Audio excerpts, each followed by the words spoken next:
आपको बिल्कुल बाजार जैसी खस्ता और फूली फूली कचौड़ियाँ बनाना बताती हूँ कैसे बनाई जाती है। ये खाने में बहुत ज्यादा टेस्टी लगती है और सभी को बहुत ज्यादा पसंद भी आती है। चलिए बनाना शुरू करते हैं। कचौड़ियाँ बनाने के लिए ये हमने आधा कप धुली वाली मूंग की दाल ली, जिसे हमने 2 से 3 बार पानी से धोया।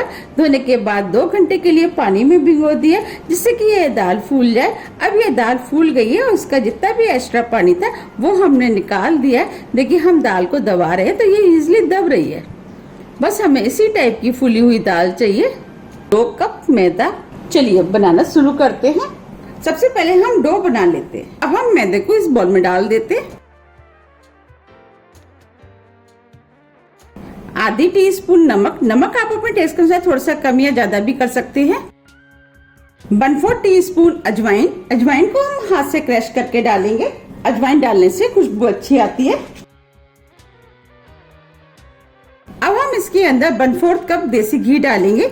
आप देसी घी की जगह ऑयल का भी इस्तेमाल कर सकते हैं। जब हम देसी घी डाल के कचौड़ी बनाते हैं तो कचौड़ी बहुत ही ज्यादा खस्ता बन के तैयार होती है। अब हम सभी चीजों को हाथ से अच्छे से मिक्स कर लेते हैं। हम जितने अच्छे से मिक्स करेंगे कचौड़ियाँ उतनी ही ज्यादा खस्ता बन के तैयार होती है। हमने सभी चीजों को अच्छे से मिक्स कर लिया है। अब हम इसे चेक कर लेते हैं मौन सही है कि नहीं। देखिए हम मुट्ठी बांध रहे हैं तो इजिली मुट्ठी बंध रही है, इसका मतलब मौन सही है। ये हमने 1 कप पानी लिया है। अब हम इसके अंदर थोड़ा थोड़ा पानी डाल करके डो बनाएंगे। पानी थोड़ा थोड़ा करके ही डालें, जिससे कि ज्यादा ना हो जाए। इसका डो ना ही ज्यादा हमें सख्त बनाना है और ना ही ज्यादा लूज। तो हम थोड़ा सा पानी और डाल देते हैं। ये हमने डो बना लिया है। ये डो ना ही ज्यादा सख्त है और ना ही ज्यादा लूज, बस हमें इसी टाइप का डो चाहिए।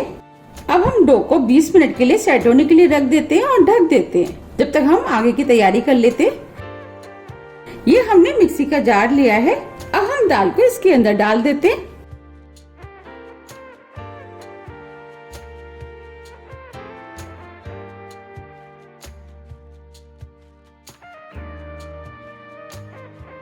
अब हम इस दाल को बिना पानी डाल करके मिक्सी से दरदरा पीस लेते हैं।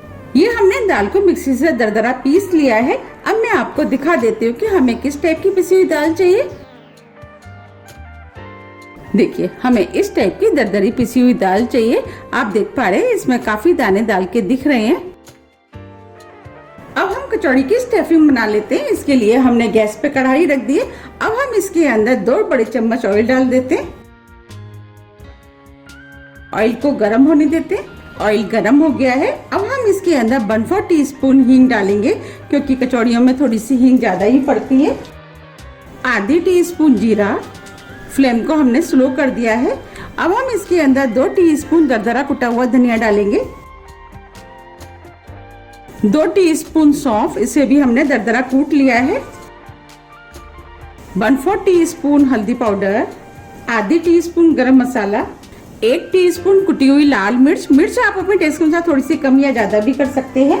1 टीस्पून कसूरी मेथी, इससे कचौड़ी के अंदर फ्लेवर अच्छा आता है। अब हम मसालों को कुछ सेकंड के लिए भून लेते हैं, जिससे कि मसाले के अंदर जितना भी कच्चापन होगा वो निकल जाएगा। अब ये मसाले भुन गए हैं। अब हम इसके अंदर 4 टेबल स्पून बेसन डालेंगे।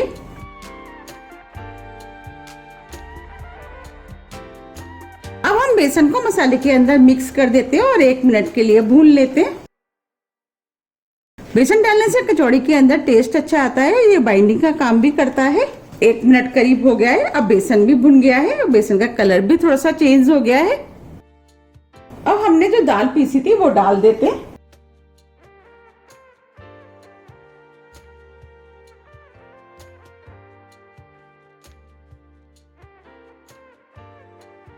अब हम दाल को मसाले के अंदर अच्छे से मिक्स कर लेते हैं और क्रिस्पी होने तक हम इस दाल को भून लेते हैं। अब हम इसके अंदर आधी टीस्पून कुटी हुई काली मिर्च डालेंगे। 1 टीस्पून अमचूर पाउडर, जिसे खटाई भी बोलते हैं। 1/4 टीस्पून काला नमक, इससे कचौड़ी के अंदर फ्लेवर अच्छा आता है। अगर आपके पास काला नमक नहीं है तो आप इसे बिना काले नमक के भी बना सकते हैं। 1/4 टीस्पून सफेद नमक। नमक आप अपने टेस्ट अनुसार थोड़ा सा कम या ज्यादा भी कर सकते हैं।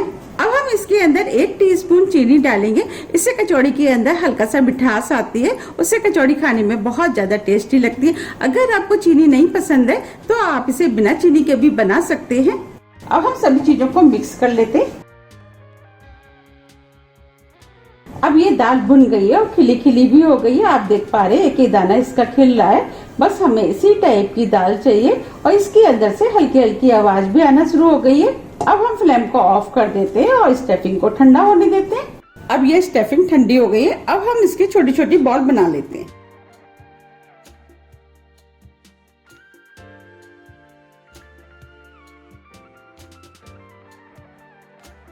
देखिए हमें इस तरीके की छोटी छोटी बॉल बनानी है। इस तरीके से हम सभी बॉल बना के तैयार कर लेंगे। ये हमने सभी बॉल बना के तैयार कर लिए। चलिए अब कचौड़ी का डो देख लेते हैं। 20 मिनट करीब हो गए हैं। अब ये डो भी सेट हो गया है। अब हम डो को थोड़ा सा चिकना कर लेते हैं। अब ये डो भी चिकना हो गया है। अब हम इसकी लोइयां तोड़ेंगे।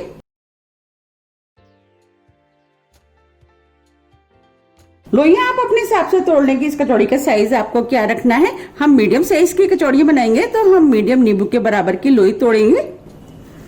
हमें इस तरीके से सभी लोइयों को तोड़ना है।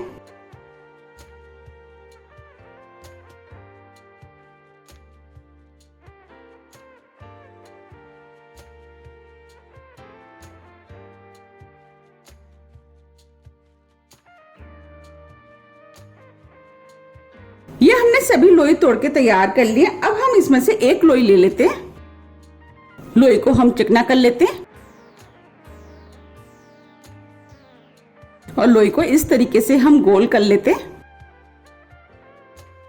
लोई को हमें साइड से दबाते हुए बड़ा करना है।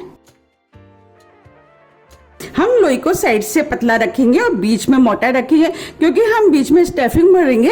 अगर हम ये वाला पोर्शन पतला रखेंगे, जब हम स्टफिंग भरेंगे तो कचौड़ी फट सकती है। अब हम इसके अंदर स्टफिंग भरेंगे और इस तरीके से हमें इसको फोल्ड करना है। हमें इसे चारों तरफ से अच्छे से फोल्ड करना है, जिससे कि कचौड़ी फटे ना। जितना भी इसका एक्स्ट्रा है वो हम निकाल देते हैं और इसको इस तरीके से दबा देते हैं। देखिए ये कचौड़ी बनके तैयार हो गई है। हम इस कचौड़ी को हाथ से ही बड़ा करेंगे और इस तरीके से दबाते हुए हमें कचौड़ी को बनाना है।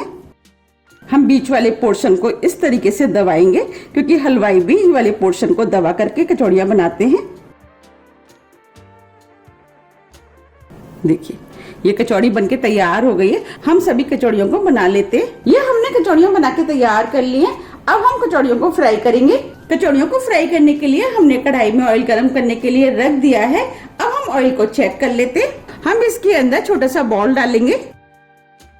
आप देख पा रहे हैं इसमें हल्के हल्के से बबल्स आ रहे हैं। बस हमें हल्का ही ऑयल गर्म चाहिए। अब हम कचौड़ियों को इसके अंदर डाल देते हैं। जितनी कचौड़ियां इसके अंदर आएंगी हम उतनी कचौड़ियां इसके अंदर डालेंगे। अब हम इन कचौड़ियों को स्लो मीडियम फ्लेम पे फ्राई होने देते हैं। हमें इन कचौड़ियों को स्लो मीडियम फ्लेम पे ही फ्राई करना है, जिससे कि ये अंदर तक अच्छे से सिक करके खस्ता बने। ये कचौड़ियां जैसे जैसे सिकती जाएंगी धीरे धीरे ऊपर आती जाएंगी। आप देख पा रहे हैं कचौड़ियां धीरे धीरे ऊपर आ रही हैं और फूल भी रही हैं। अब ये सभी कचौड़ियां ऊपर आ गई हैं। अब हम इनको पलट देते हैं।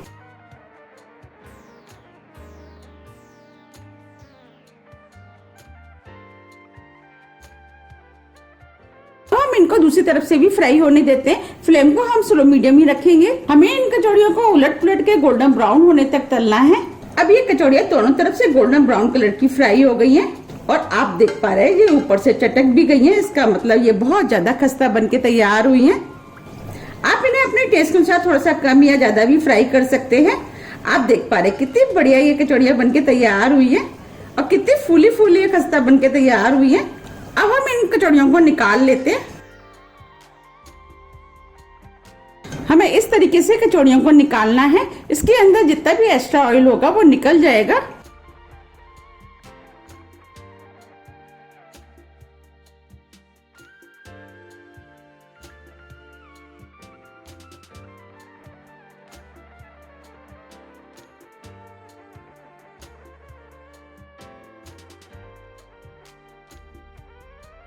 देखिए कितनी खस्ता फूली फूली कचौड़ी बनके तैयार हुई है। अब हम कढ़ाई में और डाल देते हैं।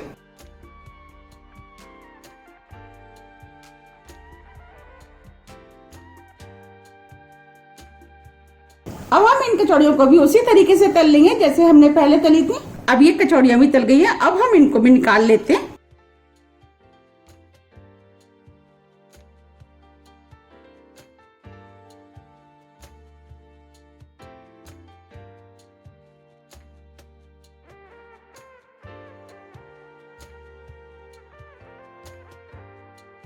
ये हमने सभी कचौड़ियों को तल के तैयार कर लिया है और उसी ऑयल में हमने कुछ हरी मिर्च को भी तल लिया है।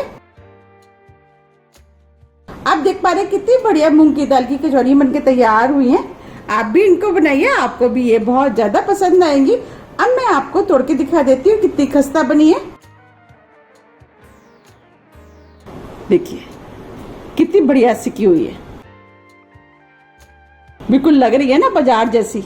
कोई कह भी नहीं सकता है कि ये घर की बनी हुई है और ये खाने में बहुत ज्यादा टेस्टी लगती है। अब मैं आपको तोड़ के दिखाती हूँ। देखिए बनी है ना खस्ता और अंदर तक दाल भरी हुई है। ये कचौड़ी खाने में बहुत ज्यादा टेस्टी लगती है। आप इनको एक बार जरूर मेरे कहने से बनाइए, आपको भी ये बहुत ज्यादा पसंद आएंगी।